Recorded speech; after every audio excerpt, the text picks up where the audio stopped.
ఉందో ఆ ఉపనదుల నుంచి వచ్చే నీళ్లు పారినా కూడా ఇంత తీవ్రమైన డ్యామేజ్ ఎక్కడా కూడా ఉండే పరిస్థితి కూడా ఎక్కడా ఉండదు.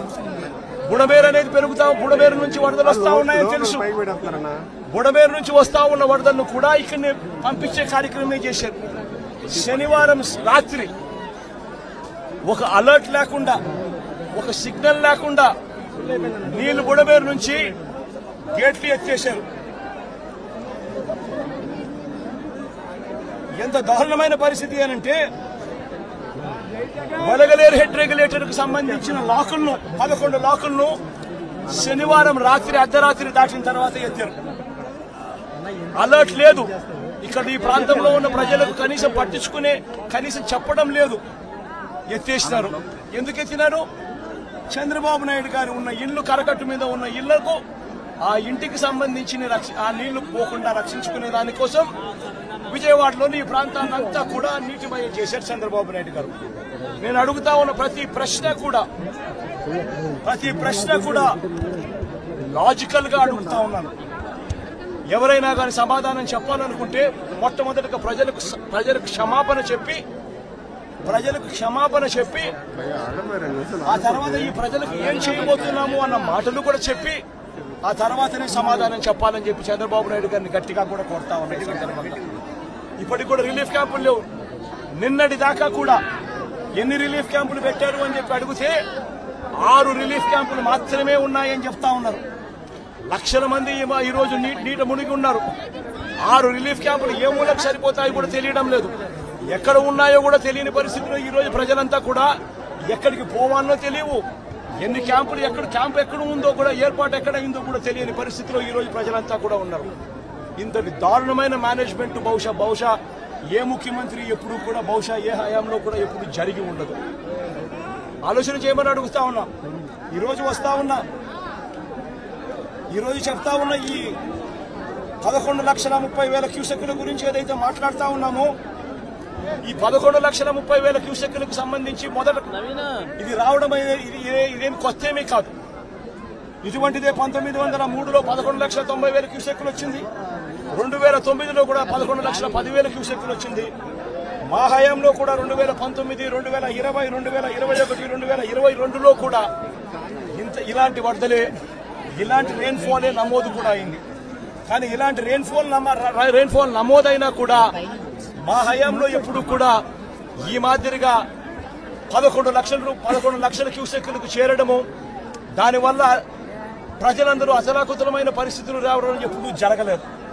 2021లో శ్రీశైలం నుంచి దిగువకు 8 లక్షల క్యూసెక్కులు, శ్రీశైలం దిగువకు 8 లక్షల క్యూసెక్కులు 2021లో కిందికి వదలడం జరిగింది. దిగువ పులిచింతల్లోకి మూసీ నది నుంచి 1,50,000 క్యూసెక్కులు రావడం జరిగింది. మున్నేరు నుంచి ప్రకాశం బ్యారేజీలోకి 3,50,000 క్యూసెక్కులు చేరినప్పటికీ కూడా ముందు జాగ్రత్తగా Srisailam reservoir, Nagarjuna Sagar reservoir, Pulichintala reservoir, వీటి అన్నిటిలో కూడా ముందు నుంచే ఫ్లడ్ వస్తా ఉంది అని తెలిసిన నేపథ్యంలో, వాయుగుండంగా మారుతా ఉందన్న నేపథ్యంలో, ముందు ఇన్ఫర్మేషన్ ఉన్న నేపథ్యంలో శ్రీశైలము, పులిచింతల, నాగార్జున సాగర్ డ్యాములను నీళ్లను తగ్గించి అక్కడ ఫ్లడ్ కుషన్ ఏర్పాటు చేయడం వలన డెవాస్టేషన్ రాకుండా కేవలం 8 లక్షలు 9 లక్షల క్యూసెక్కులు మాత్రమే నీళ్లు కిందికి వెళ్ళిపోయేట్టుగా చర్యలు తీసుకోవడం వల్ల ఇటువంటి పరిస్థితులు రాకుండా గతంలో చేయగలిగాము అన్నది కూడా ప్రతి ఒక్కరూ కూడా గమనించమని కోరుతా ఉన్నా. ఇంతటి మ్యాన్ మేడ్ ఫ్లడ్ ను క్రియేట్ చేసినందుకు చంద్రబాబు నాయుడు మొట్టమొదటిగా ప్రజలకు క్షమాపణ చెప్పాలి. క్షమాపణ చెప్పి కనీసం వీళ్ళకందరికి కనీసం బేసిక్ ఫెసిలిటీస్ లేవు. తినేదానికి తిండి లేదు, తాగేదానికి నీళ్లు లేవు, రిలీఫ్ క్యాంపులు లేవు, రూపాయి డబ్బు ఇవ్వలేదు. వీళ్ళందరూ ఎలా బతకాలని చెప్పి అడుగుతా ఉన్నారు. చంద్రబాబు నాయుడు ఇక్కడికి వచ్చి క్షమాపణ చెప్పి సమాధానం చెప్పాలని కూడా అడుగుతా ఉన్నారు.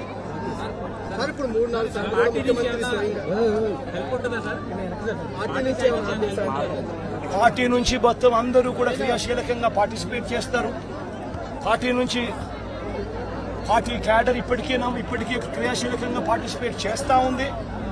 సీను దగ్గర నుంచి మా ఎమ్మెల్యేలు కంటెస్ట్ చేసిన వాళ్ళందరూ కార్పొరేటర్ల స్థాయి నుంచి అందరూ కూడా ఇక్కడే ఇదే నీటిలోనే ఉన్నారు. ఈ రోజు నుంచి కాదు, రెండు రోజుల నుంచి కూడా ఇదే కార్యక్రమాలే చేస్తా ఉన్నారు. ప్రజలకు అందుబాటులో కొద్దో గొప్ప వీళ్ళు చేయగలిగిన కాడికి ఖచ్చితంగా చేస్తా ఉన్నారు. కానీ ప్రభుత్వం అనేది స్పందించాలి. అది మోస్ట్ ఇంపార్టెంట్. ప్రభుత్వం అనేది పలికితే జగన్ ప్రభుత్వంలో కూడా ప్రభుత్వం ఉండేది. కానీ జగన్ ప్రభుత్వంలో ఏ ఒక్కరూ కూడా ఎప్పుడూ కూడా డిస్సాటిస్ఫైడ్ గా ఎప్పుడూ లేరు. ఎందుకు లేరు అని అంటే కారణం జగన్ ప్రభుత్వంలో ఒక వాలంటీర్ వ్యవస్థ ఉండేది. జగన్ ప్రభుత్వంలో ఒక సచివాలయ వ్యవస్థ ఉండేది. ఈ వాలంటీర్ల వ్యవస్థ, ఈ సచివాలయాల వ్యవస్థ గ్రామ స్థాయిలో వార్డు స్థాయిలో మమేకమై ఉండేది. వీళ్ళందరూ కూడా వాలంటీర్లందరూ కూడా ఎప్పుడు వరద వచ్చినా ఎప్పుడు తుఫాన్ వచ్చినా వీళ్ళ సహాయ సహకారాల వల్లే గొప్పగా ఎటువంటి కంప్లైంట్స్ ప్రజల నుంచి రాకుండా సాచురేషన్ పద్ధతిలో ప్రజలకు మంచి చేయగలిగారు. తుఫాన్ వచ్చినప్పుడు జగన్ ముఖ్యమంత్రిగా ఉన్నప్పుడు తుఫాన్ వచ్చినప్పుడు కలెక్టర్ గారికి నేను చెప్పేవారు, నేను మీకు వారం రోజులు టైం ఇస్తా ఉండా, వారం రోజుల తర్వాత నేనే వస్తాను, వచ్చిన తర్వాత నేను ప్రజలతో మమేకమై నేను అడుగుతాను.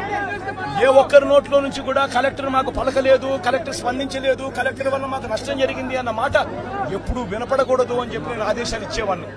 మా కలెక్టర్ బాగా పనిచేశాడు, మా కలెక్టర్ మంచివాడు అనే మాట వినపడాలి అని చెప్పి గట్టిగా కలెక్టర్లకు ఎప్పుడు చెప్పేవాడిని.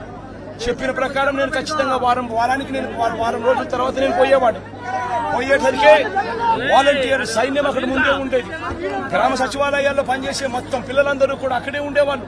ఆ వారం రోజుల పాటు వాళ్ళంతా కూడా ప్రభుత్వం అంతా కూడా పూర్తిగా కలిసి ప్రతి గడపకు వెళ్ళేది. ప్రతి గడపకు వెళ్లి సహాయ సహకారాలు అందిస్తూ మొట్టమొదటిసారిగా ఎప్పుడు జరగని విధంగా ప్రతి కుటుంబానికి 2000 రూపాయలు సహాయం కూడా, ఆర్థిక సహాయం కూడా అందించిన పరిస్థితులు ఎప్పుడైనా ఉన్నాయి అంటే అది ఒక్క జగన్ ప్రభుత్వంలో మాత్రమే జరిగింది. అటువంటి కొత్త సాంప్రదాయాలను ముందుకు తీసుకొచ్చింది మనం, వాలంటీర్ వ్యవస్థను ముందు పెట్టింది మనం. సచివాలయ వ్యవస్థ, వాలంటీర్ వ్యవస్థతో పూర్తిగా ప్రతి గడపకు కూడా సహాయ సహకారాలు అందించగలిగాము. రిలీఫ్ క్యాంపులు తుఫాను వచ్చే నాటికే రిలీఫ్ క్యాంపులు ఏర్పాటయ్యేటివి. ముందుగానే లోతట్టు ప్రాంతంలో ఉన్న మనుషులందరినీ కూడా ముందుగానే రిలీఫ్ క్యాంపులకు ట్రాన్స్ఫర్ చేసేవాళ్ళము. రిలీఫ్ క్యాంపుల్లో అందరినీ కూడా బాగా చూసుకోవడమే కాకుండా రిలీఫ్ క్యాంపుల్లో బయటికి వెళ్లేటప్పుడు డబ్బులు కూడా 2000 రూపాయలు డబ్బులు కూడా సహాయం కూడా ఇచ్చి పంపించిన కార్యక్రమం కూడా అప్పట్లో జరిగేది. అప్పటికి ఇప్పటికి తేడా గమనించండి. చంద్రబాబు నాయుడు కూడా కనీసం ఇప్పటికైనా ప్రజలకు క్షమాపణ చెప్పి కనీసం చేయాల్సిన పనులు ఖచ్చితంగా చేయమని చెప్పి అడుగుతా ఉన్నాం.